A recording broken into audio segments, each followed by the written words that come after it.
ஒத்திகை பார்க்கும். ராணுவம் வந்து ராணுவத்தோட வேலையே என்ன? டெய்லி ஒத்திகை பார்க்கறது தான் வேலை. பரேடு போவாங்க, மற்ற வேலையை செய்வாங்க. நீங்கள் மிஷினை ப்ராப்பராக வச்சுருந்தா தான் அந்த வேலை செய்யும். ஏன்னா ராணுவம் டெய்லி பயன்படுத்த போகிறது கிடையாது, அது ரெகுலராக நடக்கிறது. பட் இந்த பர்டிகுலர் கேஸில் இவங்க பெருசாக நடவடிக்கை எடுத்துட்டாங்கன்னு சொல்கிறாங்கல்ல, இது ரெண்டுமே இந்தியாவுக்கு வந்து மதிப்பு தேடி தரும்னு நினைக்கிறீங்களா? தண்ணியே நிறுத்துறேன்னு சொல்கிறாங்க.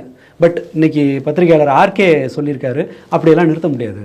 சிந்து நதியினுடைய சைஸ் இருக்குல்ல, அதை தண்ணியை தடுத்து நிறுத்துகிற அளவுக்கு உங்ககிட்ட டேம் எல்லாம் கிடையாது. அவ்வளோ பெரிய நதி பெருசா? அதாவது ஒட்டுமொத்த சென்னை சிந்து நதியை டார்கெட் பண்ணுறதுக்கான அது போகுது. இங்கிருந்து ஒப்பந்தம் இருக்கு, 1960 செட்டில் ஆன ஒப்பந்தம் இருக்கு.